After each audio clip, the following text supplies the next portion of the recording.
আসসালামু আলাইকুম। H course SSC biology ক্লাসে সবাইকে স্বাগতম। এখন আমরা আলোচনা করব জীববিজ্ঞানের চতুর্থ অধ্যায় জীবনী শক্তি নিয়ে। তো এই অধ্যায় শেষে আমরা কি জানতে পারবো?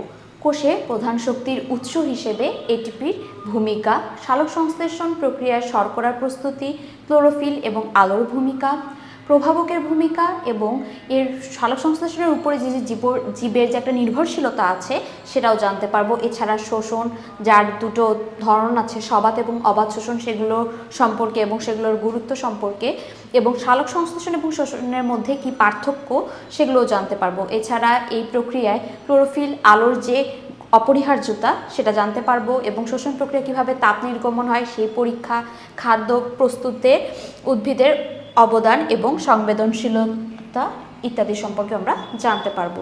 তো প্রথমেই আসি জীবনী শক্তি কী। তো জীবনী শক্তি শাব্দিক অর্থে আমরা বুঝতে পারি কি জীবন ধারণের যে শক্তি সেটাই তো জীবনী শক্তি। তো এখন বায়োলজি কি বলছে? জীবনী শক্তি বা জৈব শক্তি বা যেটাকে বায়ো এনার্জি বলে, সেটা বলতে আমরা বিশেষ কোনো শক্তিকে বুঝাই না। পদার্থবিজ্ঞানের শক্তির যে সংজ্ঞা দেওয়া হয়েছে তা থেকে এটা আলাদা কিছু নয়। মানে দুটো ভিন্ন জিনিস বলতে কিছু না, দুটোই একই জিনিস। শক্তি যা, জীবনী শক্তিও ঠিক তাই। শুধু জীবদেহ বা জৈব অণু রাসায়নিক বন্ধন ছিন্ন করার মাধ্যমে প্রাপ্ত শক্তিকে এই নামে ডাকা হয় মাত্র।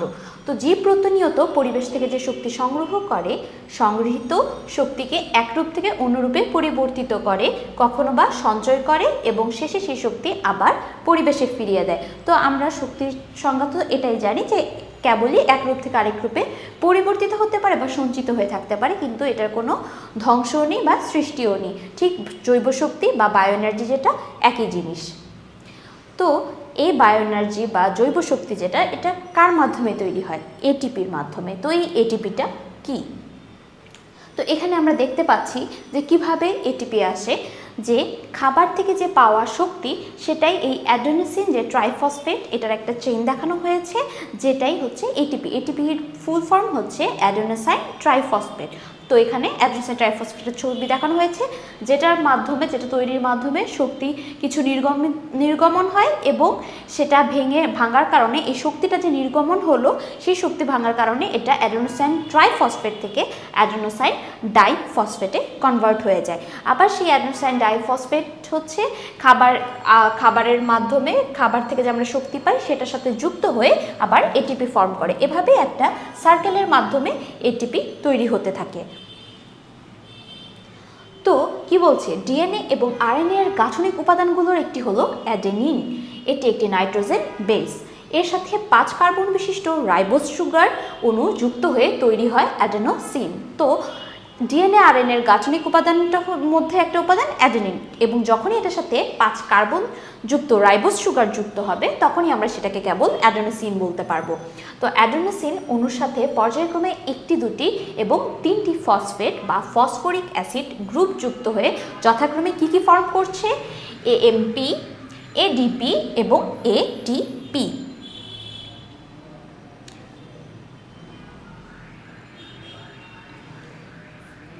তাহলে আমরা কি পেলাম? যে এই অ্যাডেনোসিনের সাথে কেবল ফসফেট গ্রুপের সংখ্যার যে ভ্যারিয়েশন, সেটার মাধ্যমেই এটাকে আমরা 3টা নামে ডাকছি। একটা কি? মোনোফসফেট, ডাইফসফেট এবং ট্রাইফসফেট। এভাবে ফসফেট যুক্ত করতে বাইরে থেকে শক্তি দিতে হয়, যার কারণে এই বিক্রিয়ার নামকে বলা হচ্ছে ফসফোরাইলেশন। তাহলে ফসফোরাইলেশন আমরা কেন বলছি? কারণ এই যে ফসফেট গ্রুপ যুক্ত হচ্ছে, এটার জন্য আমরা বাইরে থেকে একটা শক্তি লাগছি। কি কোনো কিছু নতুন তৈরি করতে হলে স্বাভাবিকভাবে শক্তি লাগে, ঠিক তেমনই ফসফেট যুক্ত করতে আমাদের শক্তি লাগছে বলে আমাদের এই প্রক্রিয়াটা ফসফোরাইলেশন হয়ে যাচ্ছে। এবং এটার আবার একটা বিপরীত প্রক্রিয়া আছে, যখন আমরা কি করব? ফসফেট গ্রুপটাকে বিচ্ছিন্ন করব। তো বিচ্ছিন্ন করতে গেলে সেটাকে আমরা কি বলবো? ডিফসফোরাইলেশন। ডি মানে আলাদা হয়ে যাওয়া। তো এই ডিফসফোরাইলেশন হচ্ছে ফসফোরাইলেশনের বিপরীত প্রক্রিয়া। এবং খুবই গুরুত্বপূর্ণ যে প্রতিমূল এটিপি অণুর প্রান্তীয় ফসফেট গ্রুপে 7.3 কিলো ক্যালোরি শক্তি জমা থাকে। তাহলে প্রতি এটিপি অণুর যে প্রান্তীয় ফসফেট গ্রুপ, সেখানে 7.3 কিলো ক্যালোরি শক্তি জমা হবে। তো স্বাভাবিকভাবেই তাহলে ফসফেট সংখ্যা যত বেশি হবে, সেই এটিপিটা থেকে তত বেশি শক্তি আমরা পাবো। তো এখন দেখা যাচ্ছে এটিপি এর ভূমিকা বা গুরুত্ব তাহলে কি কি দাঁড়াচ্ছে। এটিপিকে আমরা আরেকটা নামে যে ডাকি সেটা হচ্ছে কি জৈব মুদ্রা বা শক্তি মুদ্রা। এছাড়া প্রতিটি জৈবনিক কাজে শক্তি সরবরাহ করাও এর কাজ, যেটা আমরা একটু আগেই দেখলাম। এবং কোষের যে রিচার্জেবল ব্যাটারি সেটাকেও কিন্তু এই এটিপিকেই বলা হয়। এবং পুষ্টি উপাদান যেমন গ্লুকোজ এটিপি এর ফসফেট, গ্লুকোজ এটিপি এর যে ফসফেট সেখানে বন্ধন শক্তি হিসেবে জমা হয়ে থাকে। আমরা খাই সাধারণত কার্বোহাইড্রেট জাতীয় খাদ্য, যেটা ভেঙে গ্লুকোজ ছোট ছোট গ্লুকোজ ফর্ম হয়। এই গ্লুকোজটা আমাদের কি সাথে সাথেই শরীর থেকে বের হয়ে যায়? না, আমাদের শরীরে এটা সঞ্চিতও থাকতে পারে। সেই সঞ্চিত থাকে কোথায়? এই এটিপি এর মধ্যেই। তো তাহলে এখন আমরা যেটা জানলাম যে সালোক সংশ্লেষণ সেটা কি জিনিস এবং এটা ঘটার প্রক্রিয়াটা কি এটা জানি। সকল সবুজ উদ্ভিদ সূর্যালোকের উপস্থিতিতে কার্বন ডাই অক্সাইড এবং পানি থেকে ক্লোরোফিলের সাহায্যে কার্বোহাইড্রেট তৈরি করে। এটি একটি রাসায়নিক বিক্রিয়া, যেটা নিচে আমরা কি জানি, এটা খুবই গুরুত্বপূর্ণ একটা বিক্রিয়া। যে আমরা দেখতে পাচ্ছি এই সালোক সংশ্লেষণ বিক্রিয়ায় 6টা আমাদের কার্বন ডাই অক্সাইডের অণু লাগে এবং পানির অণু লাগে 12টা। তো এটা মিলে আলোর উপস্থিতিতে এবং উদ্ভিদের মধ্যে যে ক্লোরোফিল থাকে সেটার উপস্থিতিতে তৈরি হয় এটা গ্লুকোজের অণুর সংকেত, যেটা হচ্ছে C6H12O6। এবং এখান থেকে 6 অণু পানি এবং 6 অণু অক্সিজেন নির্গমন হয়ে যায় বা আলাদা হয়ে যায়। তো এই বিক্রিয়াটা আমাদের সালোক সংশ্লেষণের বিক্রিয়া, যেটা খুবই ইম্পর্ট্যান্ট একটা বিক্রিয়া। এরপরে আসছে সালোক সংশ্লেষণ প্রক্রিয়াকে আমরা দুটো ভাগে ভাগ করতে পারি, একটা আলোক নির্ভর এবং একটা আলোক নিরপেক্ষ পর্যায়। তো আলোক নির্ভর পর্যায়ে মধ্যে আমরা নাম থেকেই বুঝতে পারছি যে আলোক নির্ভর মানে কি, এটা আলোর উপস্থিতিতে হবে, এবং আলোক নিরপেক্ষ মানে আলোর অনুপস্থিতিতে যে সালোক সংশ্লেষণ হবে। তো এখানে একটা প্রক্রিয়া দেখানো হয়েছে যে এই যে লাইট ডিপেন্ডেন্ট যে রিয়াকশন, সেটার মাধ্যমে কি হয়, এই পানি ভেঙে অক্সিজেন তৈরি হয় এবং এখানে এটিপি NADPH মানে এডিপি থেকে এটিপি তৈরি হয়, যেখানে আমাদের NADP যেটা সেটা NADPH হিসেবে এনজাইমটা ক্রিয়াটাকে ত্বরান্বিত করে। এবং এটা কেলভিন সাইকেলের মাধ্যমে কিন্তু এটা চক্রাকারে এডিপি থেকে এটিপি তৈরি হতে থাকে। এবং এই কেলভিন সাইকেল হয়ে এটা গ্লুকোজ এবং কার্বন ডাই অক্সাইডটা যেটা সেটা কেলভিন সাইকেলে ঢোকার মাধ্যমে এই এটিপির মাধ্যমে গ্লুকোজটা তৈরি হয়। তো এখন কি বলছে, লাইট ডিপেন্ডেন্ট বা আলোক নির্ভর যে পর্যায় সেটা কি, এই প্রক্রিয়াতে সৌরশক্তি রাসায়নিক শক্তিতে রূপান্তরিত হয়। মানে সৌর বলতে যে আলোক শক্তি, যেটা আমরা বলছি যে আলোটা সূর্য থেকে আমরা পাই, গাছ পাই, সেটাই হচ্ছে গিয়ে রাসায়নিক শক্তিতে রূপান্তরিত হয়। এবং এখানে এটিপি NADPH এবং H+ উৎপন্ন হয়। ক্লোরোফিল অণু সূর্যের আলো থেকে ফোটন শোষণ করে, শোষণকৃত ফোটন থেকে শক্তি সঞ্চয় করে, যে মানে গ্লুকোজটা যেটা সেটা হচ্ছে এখানে তৈরি হয় এবং এটিপি থেকে এটিপি তৈরি হচ্ছে। তো এখানে কি বলছে, ADP + PI মানে হচ্ছে ইনঅর্গানিক ফসফেট, যেটা আলো আর ক্লোরোফিলের উপস্থিতিতে এটিপি তৈরি করছে। এবং লাইট ইন্ডিপেন্ডেন্ট বা আলোক নিরপেক্ষ যে পর্যায়ে, এক্ষেত্রে কি হচ্ছে, এই পর্যায়ে আলো সরাসরি প্রয়োজন হয়ই না, যেটা আমরা নাম থেকেই বুঝতে পারছি। তবে আলো উপস্থিতিতে এই পর্যায়ে সম্পন্ন হয়। কার্বন ডাই অক্সাইড পত্ররন্ধ্রের মধ্য দিয়ে প্রবেশ করে। আলো পর্যায়ে তৈরি এটিপি NADPH এবং H+ যেটা, এটার সাহায্যে কার্বন ডাই অক্সাইড বিজারিত হয়ে কার্বোহাইড্রেট উৎপন্ন করে। এখানে একটা প্লাস্টিডের ছবি দেওয়া আছে এবং এই প্লাস্টিডের মধ্যে যে হচ্ছে ক্লোরোফিলগুলো আছে সেখানে আলোক নির্ভর পর্যায়ে কিভাবে করে তৈরি হচ্ছে এবং কেলভিন চক্রের একটা ছবি, কেলভিন চক্রের মাধ্যমে যে শর্করা তৈরি হচ্ছে, পাতার মধ্যে যে কার্বন ডাই অক্সাইড ঢুকছে সেটা দেখানো হয়েছে। এখন এই দুই পদ্ধতিতেই আলোক নিরপেক্ষ পর্যায়ে কার্বোহাইড্রেট উৎপন্ন হয়। তো কেলভিন চক্র বা যেটাকে আমরা আরও নামে ডাকি সেটা হচ্ছে C3 গতিপথ বা C3 সাইকেল বা কেলভিন সাইকেল। তো কি হচ্ছে, এখানে কার্বন ডাই অক্সাইড আত্তীকরণে এই গতিপথকে আবিষ্কারকদের নাম অনুসারে মূলত কেলভিন, বেনসন ও বেসাম চক্র বা সংক্ষেপে কেলভিন চক্র বলা হয়। তাহলে কেলভিন চক্র নামটা এসেছে বিজ্ঞানীদের নাম থেকে, এবং কোন কোন বিজ্ঞানী এটার সাথে জড়িত, কেলভিন, বেনসন এবং বেসাম চক্র। এখন কেলভিন তার এই আবিষ্কারের জন্য 1961 সালে কিন্তু নোবেল পুরস্কার পেয়েছেন।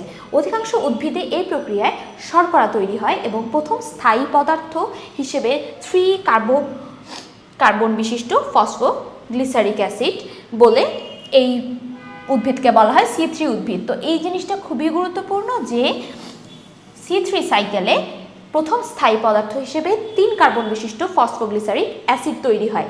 এই 3 কার্বন বিশিষ্ট হওয়ার কারণে এই সাইকেলটার নাম হচ্ছে, কেলভিন সাইকেলের আরেকটা নাম হচ্ছে C3 সাইকেল বা C3 চক্র। এরপরে আরেকটা চক্র আছে যেটা হচ্ছে হ্যাচো স্ল্যাক চক্র বা যেটাকে আমরা C4 গতিপথ বলি। এটাও ঠিক তেমনই বিজ্ঞানীদের নাম অনুসারে অস্ট্রেলীয় বিজ্ঞানী MD হ্যাচ এবং CR স্ল্যাক 1966 সালে আবিষ্কার করেছেন, যেখানে কার্বন ডাই অক্সাইড বিজারণের আরেকটা গতিপথ আবিষ্কার হয়, যেখানে প্রথম স্থায়ী পদার্থ হিসেবে কি তৈরি হয়, 4 কার্বন বিশিষ্ট অক্সালো অ্যাসিটিক অ্যাসিড। ঠিক তেমনই C3-র মতো যে এখানে 4 কার্বন বিশিষ্ট যেহেতু অক্সালো অ্যাসিটিক অ্যাসিড তৈরি হয়, যার কারণে এই গতিপথের নাম হচ্ছে C4 সাইকেল। তো এখন আমরা জানবো সালোক সংশ্লেষণের প্রভাবক সম্পর্কে। তো সালোক সংশ্লেষণে কিছু বাহ্যিক কিছু অভ্যন্তরীণ প্রভাবক আছে। তো বাহ্যিক প্রভাবকের মধ্যে কি কি দেখতে পাচ্ছি, আছে আলো, কার্বন ডাই অক্সাইড, তাপমাত্রা, পানি, অক্সিজেন এবং খনিজ পদার্থ। তো এখানে আলোর ভূমিকাটা সবচেয়ে গুরুত্বপূর্ণ, যার কারণে এটাকে অবশ্যই উপরে রাখা হয়েছে যে কি আলোর গুরুত্ব কি অপরিসীম। পানি এবং কার্বন ডাই অক্সাইড থেকে শর্করা তৈরির জন্য প্রয়োজন আলো। আলোক বর্ণালীর মধ্যে যে লাল, কমলা, নীল, বেগুনি অংশটুকু থাকে সেখানে সালোক সংশ্লেষণ ভালো হয়, কিন্তু সবুজ বা হলুদ আলোতে সালোক সংশ্লেষণ ভালো হয় না।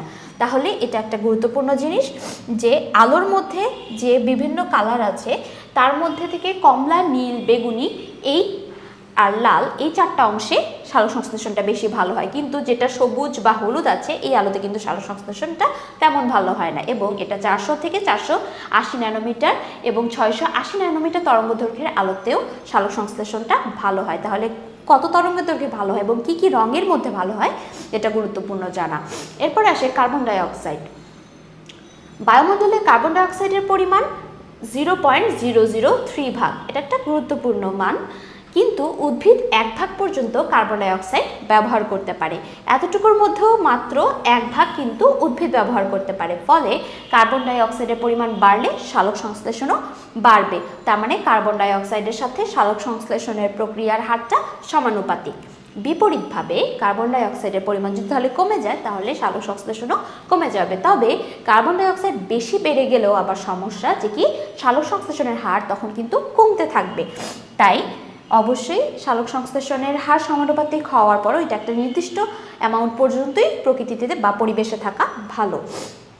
এরপরে আসে তাপমাত্রা। তাপমাত্রা সালোক সংশ্লেষণের হার নিয়ন্ত্রণ করে। অতি নিম্ন বা উচ্চ তাপমাত্রায় সালোক সংশ্লেষণ প্রক্রিয়া চলতে পারে না। তাহলে তাপমাত্রাও এখানে একটা গুরুত্বপূর্ণ ভূমিকা পালন করছে। যদি আমাদের খুবই ঠান্ডা বা খুবই গরম তাপমাত্রা থাকে তাহলে কিন্তু সালোক সংশ্লেষণ প্রক্রিয়াটা ব্যাহত হতে পারে। এরপরে আসছে পানি। কার্বন ডাই অক্সাইড বিজারণের জন্য হাইড্রোজেন আয়ন প্রয়োজন, যা আসে পানি থেকে। এই জন্য পানির ঘাটতি হলে পত্ররন্ধ্র রক্ষীকোষেও স্ফীতি হারিয়ে বন্ধ হয়ে যায়। তো আমরা কি জানি যে পত্ররন্ধ্রের মধ্যে যে রক্ষীকোষগুলো থাকে সেগুলো হচ্ছে পানির মাধ্যমে কিন্তু সেগুলো স্ফীত হতে পারে, আবার পানি চলে গেলে সেগুলো আগের অবস্থানে ফিরে যায় বা শুকনো হয়ে যায়। তো সেক্ষেত্রে যদি অতিরিক্ত পানি হয়ে যায় তখন কি হবে, রক্ষীকোষ স্ফীত হয়ে পত্ররন্ধ্রগুলো বন্ধ হয়ে যাবে, আর পত্ররন্ধ্র বন্ধ হয়ে গেলে সালোক সংশ্লেষণ প্রক্রিয়া স্বাভাবিকভাবেই ব্যাহত হবে। এবং এরপরে এক গুরুত্বপূর্ণ আসছে অক্সিজেন। বাতাসে অক্সিজেনের ঘনত্ব বেড়ে গেলে সালোক সংশ্লেষণের হার কমে যাবে। তাহলে অক্সিজেনের সাথে সালোক সংশ্লেষণটা অনেকটা ব্যস্তানুপাতিক হারে যেতে থাকে, যেটা কার্বন ডাই অক্সাইডটা কি ছিল, সমানুপাতিক হারে ছিল।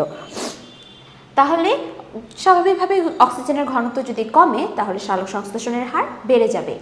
এরপরে আসছে খনিজ পদার্থ। ক্লোরোফিলের প্রধান উপাদান কি, নাইট্রোজেন এবং ম্যাগনেসিয়াম। এটা খুবই গুরুত্বপূর্ণ যে ক্লোরোফিলের প্রধান উপাদান হচ্ছে নাইট্রোজেন এবং ম্যাগনেসিয়াম। লোহার অনুপস্থিতিতে পাতা ক্লোরোফিল শোষণ করতে পারে না। তাহলে লোহার অনুপস্থিতি যদি হয় বা আয়রনের যদি অনুপস্থিতি হয় তাহলে কিন্তু পাতা তার ক্লোরোফিলগুলোকে সংশ্লেষণ করতে পারবে না, যার মাধ্যমে সালোক সংশ্লেষণও সম্ভব হবে না। ফলে সালোক সংশ্লেষণের হার কি হবে, কমে যাবে।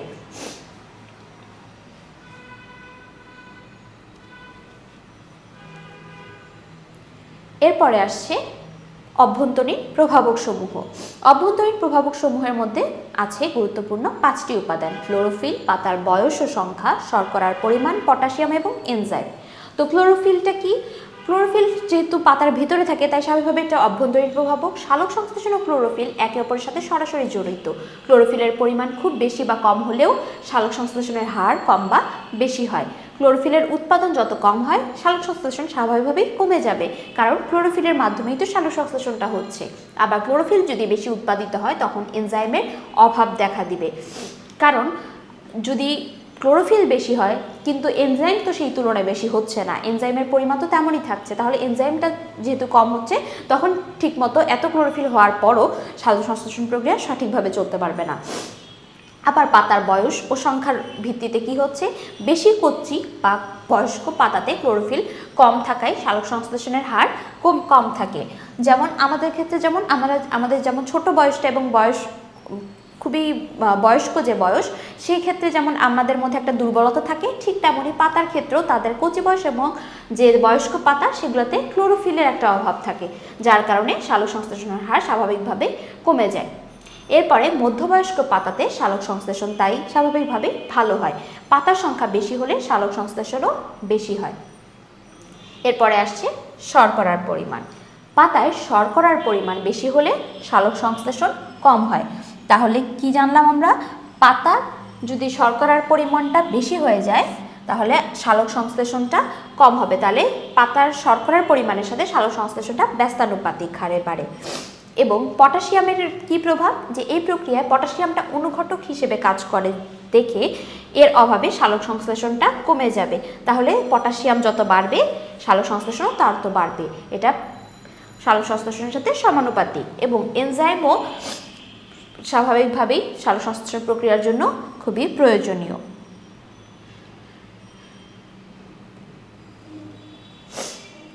তো এখন সালোক সংশ্লেষণ সম্পর্কে জানলাম, এবার আমরা জানবো শোষণ কি। যে জৈব রাসায়নিক প্রক্রিয়াতে খাদ্যদ্রব্য জারিত হয় এবং সরল দ্রব্যে পরিণত হয়, শক্তি উৎপন্ন করে, তাকে শোষণ বলে। তাহলে কি হচ্ছে, আমরা যাই খাই সেটা হচ্ছে গিয়ে একটা জটিল অবস্থায় থাকে এবং সেটা ভেঙে সরল হয়, ঠিক তেমনি উদ্ভিদও যাই খায় তা সেটা হচ্ছে জটিল থেকে সরলে পরিণত হয়ে শক্তি দেয়, এটাই হচ্ছে শোষণ। উদ্ভিদ এবং প্রাণীর ক্ষেত্রে একই রকম, উদ্ভিদের শোষণ এবং প্রাণীর শোষণ। তো এই শোষণ হয় দুইভাবে, একটা হচ্ছে সবাত শোষণ এবং অবাত শোষণ। তো সবাত শোষণ কি, এটাকে আরেকটা কি বলা হয় ইংলিশে, অ্যারোবিক রেসপিরেশন। অ্যারোবিক মানে হচ্ছে অক্সিজেনের উপস্থিতিতে। যে শোষণ প্রক্রিয়ায় অক্সিজেনের প্রয়োজন হয় এবং শোষণিক বস্তু হিসেবে কী কী তৈরি হয়, শর্করা, প্রোটিন, লিপিড এবং বিভিন্ন ধরনের জৈব অ্যাসিড সম্পূর্ণভাবে জারিত হয়ে কী কী তৈরি করবে, কার্বন ডাইঅক্সাইড, পানি এবং বিপুল পরিমাণ শক্তি উৎপাদন করবে, সেটাকে আমরা কি বলবো, সবাত শোষণ। তাহলে সবাত শোষণ উদ্ভিদ ও প্রাণীর স্বাভাবিক শোষণ প্রক্রিয়া। এটার সমীকরণটা কি আমরা জানি, গ্লুকোজ যেটা পানির সাথে যুক্ত হয়ে বিভিন্ন এনজাইমের ক্রিয়ার মাধ্যমে কার্বন ডাইঅক্সাইড, 6 অণু কার্বন ডাইঅক্সাইড, 6 অণু পানি এবং শক্তি দিচ্ছে, এবং সেটা কতটুকু, 686 কিলো ক্যালোরি পার মোল, এটা একটা গুরুত্বপূর্ণ পরিমাণ। এবং সবাত শোষণ প্রক্রিয়ায় 1 অণু গ্লুকোজ যদি সম্পূর্ণরূপে জারিত হয় তখন সর্বমোট 6 অণু যে কার্বন ডাইঅক্সাইড এবং 6 অণু পানি এবং 38টা এটিপি উৎপন্ন করে। তাহলে 1 অণু গ্লুকোজ থেকে আমরা হচ্ছে 6 অণু কার্বন ডাইঅক্সাইড, 6 অণু পানি এবং 38টা এটিপি পেয়ে থাকি। সবাত শোষণ 4টা ধাপে সম্পন্ন হয়, সেই ধাপগুলো কি কি, গ্লাইকোলাইসিস, অ্যাসিটাইল কোয়ে সৃষ্টি, ক্রেবস চক্র এবং ইলেকট্রন প্রবাহতন্ত্র।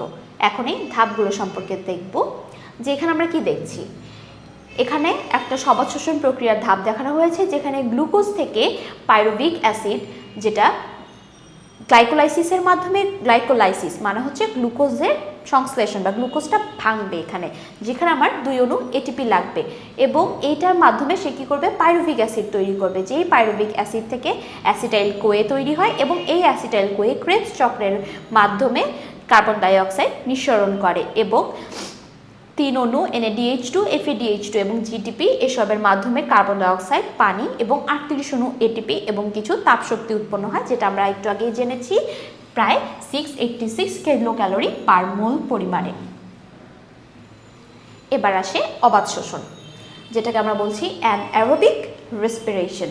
অ্যানঅ্যারোবিক মানে হচ্ছে অক্সিজেনের অনুপস্থিতি। যে শোষণ প্রক্রিয়া অক্সিজেনের অনুপস্থিতিতে হয় তাকে অবাধ শোষণ বলে। অর্থাৎ যে শোষণ প্রক্রিয়ায় কোনো শোষণিক বস্তু অক্সিজেনের সাহায্য ছাড়াই কোষের ভিতরকার এনজাইম দিয়ে আংশিক রূপে জারিত হয়ে বিভিন্ন প্রকার জৈব যৌগ, যেমন কি ইথাইল অ্যালকোহল এবং ল্যাকটিক অ্যাসিড এবং কার্বন ডাই অক্সাইড এবং সামান্য পরিমাণ শক্তি উৎপন্ন করে, তাকে অবাধ শোষণ বলে। তো অবাধ শোষণের সমীকরণটা কি দাঁড়াচ্ছে?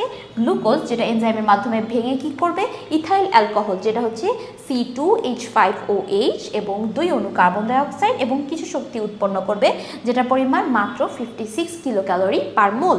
তাহলে কেবলমাত্র কিছু অণুজীবে যেমন ব্যাকটেরিয়া, ইস্ট ইত্যাদিতে অবাধ শোষণ হয়ে থাকে। তাহলে আমরা সবাধ শোষণের শক্তির পরিমাণ পেলাম, সেটা প্রায় 686 কিলো ক্যালোরি পার মোল, কিন্তু যেটা অবাধ শোষণের ক্ষেত্রে মাত্র 56 কিলো ক্যালোরি পার মোল। এবং এটা কিন্তু উন্নত শ্রেণীর উদ্ভিদ বা প্রাণীতে ঘটছে না। এটা আমরা কোথায় দেখতে পাচ্ছি? কেবলমাত্র কিছু অণুজীবে যেমন ব্যাকটেরিয়া এবং ইস্ট। তো এই অবাধ শোষণ আবার দুটো ধাপে সম্পন্ন হয়, সেটা হচ্ছে গ্লুকোজের অসম্পূর্ণ জারণ এবং পাইরুভিক অ্যাসিডের বিজারণ। তো মূলত এই গ্লুকোজের কিন্তু অসম্পূর্ণ জারণের জন্যই আমরা শক্তির পরিমাণটা এখানে এত কম পাই। তো এখানে অবাধ শোষণের ধাপ দেখানো হয়েছে, যে এখানে আমরা দেখছি কিভাবে করে গ্লুকোজটা পাইরুভেটে তৈরি হচ্ছে, যেখানে এডিপিটা এটিপিতে কনভার্ট হয়ে যাচ্ছে, এবং পাইরুভেট ইথানল হচ্ছে, যেখানে কার্বন ডাই অক্সাইড নির্গমন হচ্ছে, এবং এই ইথানল থেকে দুইটা হাইড্রোজেন যখন আসছে তখন সেই ইথানল থেকে সেটা ইথানল হচ্ছে। এরপরে আসবে শোষণ প্রক্রিয়ায় প্রভাবক সমূহ। তো শোষণ প্রক্রিয়ায়ও ঠিক সালোকসংশ্লেষণের মতো কিছু বাহ্যিক এবং অভ্যন্তরীণ প্রভাবক আছে। তো শোষণ প্রক্রিয়ার প্রভাবকগুলো কি কি? তাপমাত্রা, অক্সিজেন, পানি, আলো, কার্বন ডাই অক্সাইড। যেখানে তাপমাত্রা 20 ডিগ্রি সেলসিয়াসের নিচে এবং 45 ডিগ্রি সেলসিয়াসের উপরে শোষণটা হচ্ছে হার কমে যাবে, কিন্তু এটার জন্য উত্তম তাপমাত্রা হচ্ছে 20 ডিগ্রি সেলসিয়াস। তাহলে আমরা কি জানলাম? 20 ডিগ্রি সেলসিয়াসের যদি নিচে চলে যায় এবং 45 ডিগ্রি সেলসিয়াসের উপরে চলে যায় তাহলে এটার হার কমে যাবে। তাহলে যদি আমরা বলি যে তাপমাত্রা কতটুকু লাগবে, তাহলে অবশ্যই সেটা হবে 20 থেকে 45 ডিগ্রি সেলসিয়াস। এবং আরও উত্তম তাপমাত্রা হচ্ছে মাত্র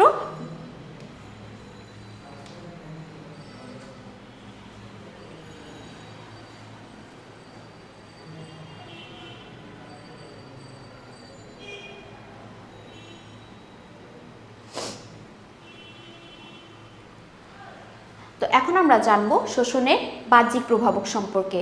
তো যেহেতু বাহ্যিক প্রভাবক আছে, সালোকসংশ্লেষণের মতো শোষণের বাহ্যিক এবং অভ্যন্তরীণ প্রভাবকও আছে। তো বাহ্যিক প্রভাবকের মধ্যে কি কি? তাপমাত্রা, অক্সিজেন, পানি, আলো, কার্বন ডাই অক্সাইড। তো তাপমাত্রার ক্ষেত্রে কি কি যাচ্ছি? যে 20 ডিগ্রি সেলসিয়াসের নিচে বা 45-এর উপরে শোষণের হার কমে যায়। শোষণের উত্তম তাপমাত্রা বলছে 20 থেকে তাই 45 ডিগ্রি তাপমাত্রা। তাহলে উত্তম কত? 20 থেকে 45-এর মধ্যে।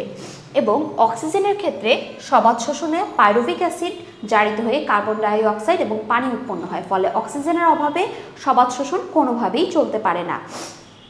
এবং পানির ভূমিকাটা কি? পানি বা কম বা বেশির জন্য কিন্তু শোষণের হারও কম হবে।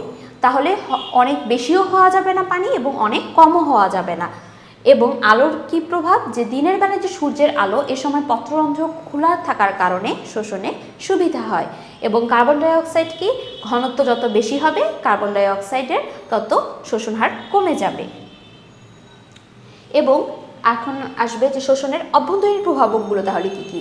খাদ্যদ্রব্য, উৎসেচক বা এনজাইম, কোষের বয়স, অজৈব লবণ এবং কোষ মধ্যস্থ পানি। তো খাদ্যদ্রব্যের কি ভূমিকা? যে খাদ্যদ্রব্য এর পরিমাণ, ধরন, শোষণের হারকে নিয়ন্ত্রণ করে। এবং উৎসেচক বা এনজাইম যেটা, এটার অভাবে শোষণের হার কমে যাবে। কারণ আমরা দেখতে পেয়েছি যে শোষণের প্রতিটা ধাপেই আমাদের বিভিন্ন ধরনের এনজাইমের দরকার হয়, যেটা শোষণের ক্রিয়াকে ত্বরান্বিত করে। সেই জন্য আমাদের এই এনজাইমের হার, এনজাইম যদি কমে যায় বা উৎসেচক যদি কমে যায় তাহলে শোষণের হারও কমে যাবে। এবং কোষের বয়স, অল্প বয়স্ক কোষে, বিশেষ করে ভাজক কোষে, মানে যেগুলো হচ্ছে ডিভাইডিং সেল, যেগুলো সবসময় তৈরি মানে ভাগ হতে হতে তৈরি হচ্ছে, সেই ক্ষেত্রে প্রোটোপ্লাজম বেশি থাকে বলে বয়স্ক কোষের থেকে শোষণের হার এদের বেশি হয়। এবং অজৈব লবণের গুরুত্ব কি?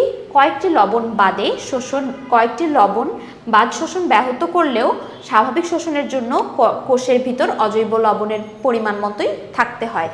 তার মানে কি, কিছু কিছু লবণ আছে যেগুলো শোষণের হারকে ব্যাহত করতে পারে, কিন্তু এছাড়া স্বাভাবিক শোষণের জন্য কোষের ভিতরে যে অজৈব লবণগুলো সাধারণত থাকে সেগুলো পরিমাণ মতো থাকা জরুরি।